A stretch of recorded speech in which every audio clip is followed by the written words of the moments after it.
Selamat berjumpa kembali dalam layanan audio Sahabat Perjalanan. Hari ini adalah hari Kamis 23 Januari 2025. Tema renungan saat teduh kita dengan judul Dosa Haus Kekuasaan. Firman Tuhan terambil dalam Yohanes 11 ayat ke-46 sampai dengan ke-48. Tetapi ada yang pergi kepada orang-orang Farisi dan menceritakan kepada mereka apa yang telah dibuat oleh Yesus itu. Lalu imam-imam kepala dan orang-orang Farisi memanggil mahkamah agama untuk berkumpul, dan mereka berkata, apakah yang harus kita buat? Sebab orang itu membuat banyak mujizat. Apabila kita biarkan dia, maka semua orang akan percaya kepadanya, dan orang-orang Roma akan datang dan akan merampas tempat suci kita serta bangsa kita. Mari kita berdoa. Bapa yang di dalam sorga, kami ingin belajar bahwa betapa bahayanya sebuah dosa yang bernama haus kekuasaan. Dalam nama Tuhan Yesus kami berdoa, amin.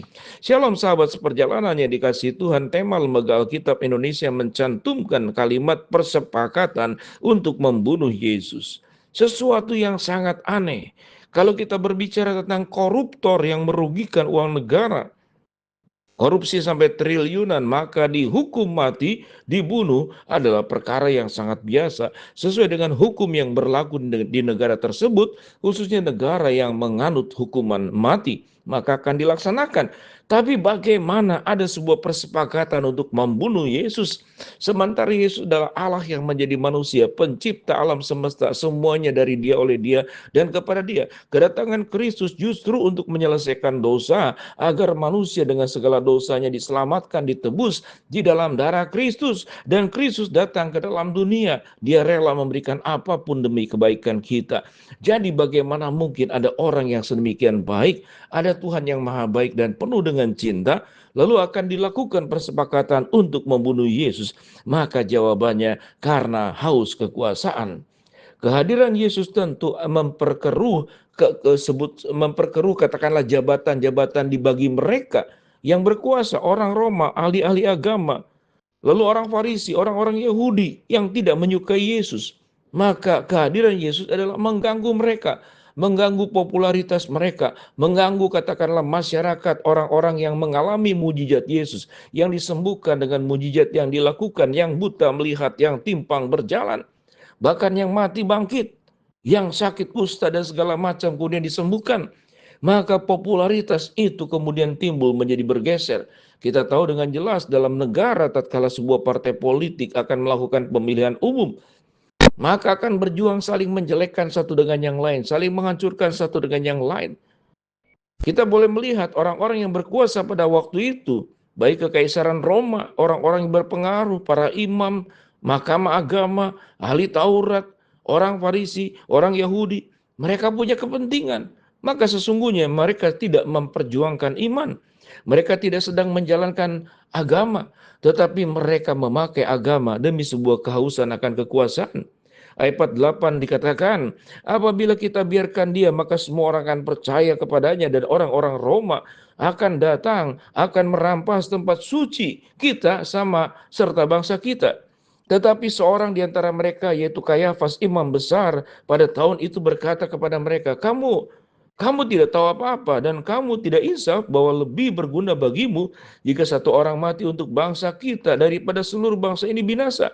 Hal ini dikatakannya bukan dari dirinya sendiri, tetapi sebagai imam besar yang tahun itu bernubuat bahwa Yesus akan mati untuk bangsa itu. Ayat 52, dan bukan untuk bangsa itu saja, tetapi untuk mengumpulkan dan mempersatukan anak-anak Allah yang tercerai-berai. Mulai dari hari itu mereka sepakat untuk membunuh Yesus. Ayat 54, karena itu Yesus tidak tampil lagi di muka umum di antara orang-orang Yahudi. Ia berangkat dari situ ke daerah dekat padang gurun, ke sebuah kota yang bernama Efraim, dan di situ ia tinggal bersama dengan murid-muridnya. Pada waktu itu adalah hari raya Paskah, orang Yahudi sudah dekat, dan banyak orang dari negeri itu berangkat ke Yerusalem untuk menyucikan diri sebelum Paskah itu. Mereka mencari Yesus, dan sambil berdiri di dalam bait suci, mereka berkata seorang dengan yang lain, bagaimana pendapatmu? Akan datang juga ke ia ke pesta? Sementara itu imam-imam kepala dan orang-orang Farisi telah memberikan perintah supaya setiap orang yang tahu di mana dia berada memberitahukannya agar ia dapat menangkapnya. Kita melihat betapa jahatnya Orang-orang yang haus kekuasaan tidak ingin, sekalipun yang datang itu orang baik, sekalipun yang datang itu adalah Tuhan yang menjadi manusia di dalam diri Kristus, dia tidak peduli seluruh yang menghalangi kekuasaan, maka itu akan dihancurkannya. Kita melihat bahwa sejarah peperangan di dalam dunia ini karena haus akan kekuasaan. Haus kekuasaan apa yang akan dilakukan? Mereka akan menjajah, mereka akan mencaplok, mereka akan kemudian melakukan penyerangan ke daerah-daerah kiri, kanan, depan, belakang, timur, barat, utara, selatan, memperluasnya. Kita tahu dengan jelas kerajaan Roma, kita tahu dengan jelas kerajaan Mongolia, kita tahu dengan jelas bagaimana kemudian negara Jerman, negara Amerika, dan banyak negara berjuang untuk memperluas. Sampai sekarang perebutan kekuasaan wilayah-wilayah perbatasan di berbagai negara terjadi di mana-mana, khususnya di bagian timur tengah, Ukraina, Soviet dan juga Uni Eropa. Itulah sifat manusia yang namanya haus kekuasaan. Tatkala kekuasaan itu mendominasi hidup manusia, dia sudah tidak peduli apakah itu orang baik atau tidak, apakah dia Tuhan atau tidak. Dia tidak peduli lagi apa itu orang tua, ayah, ibu, mertua, cucu, mantu, adik beradik, sahabat, teman masa lalu, tidak peduli. Dia akan jual temannya, dia akan hianati temannya.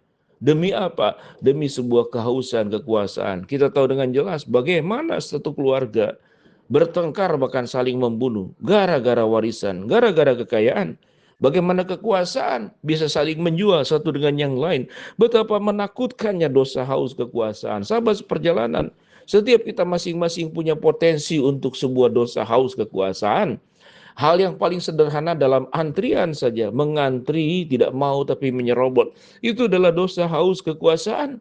Tatkala kita berada di, katakanlah di kendaraan umum, kita punya hak untuk duduk di kursi tertentu. Tetapi mungkin ada orang tua, lansia yang tidak punya tempat, kita mengatakan itu urusanmu. Karena aku sudah punya tiket, aku tidak akan berikan tempat dudukku kepada orang lain. Itu adalah contoh-contoh sederhana dalam keseharian tentang orang-orang yang haus kekuasaan. Haus kekuasaan juga dibuktikan dengan apa? Yaitu mendominasi. Karena kekuasaan berbicara mendominasi, mencaplok, memperluas. Orang yang terus berbicara tidak mau mendengarkan, tapi ingin selalu. Orang yang outspoken, bicara, terus membesarkan dirinya. Itu pun adalah bentuk haus kekuasaan. Membuli orang lain, itu juga adalah haus kekuasaan. Menghina orang lain, itu pun juga adalah haus kekuasaan. Memperkaya diri, lalu pihak lain secara tidak langsung menjadi miskin karena sikap kita, maka itu juga haus kekuasaan. Sungguh menakutkan, Adam dan Hawa haus kekuasaan.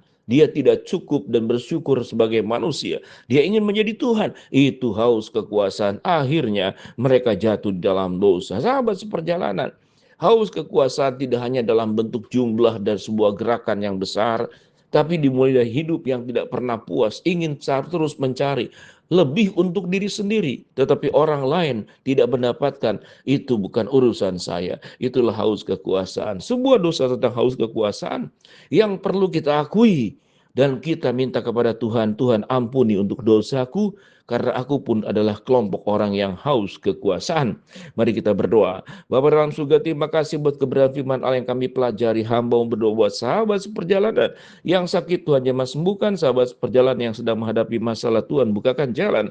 Sahabat seperjalanan yang sedang berdoa mengharapkan sesuatu, Tuhan kabulkan dengan cara dan waktu Tuhan yang terbaik. Di dalam nama Tuhan Yesus kami berdoa. Amin.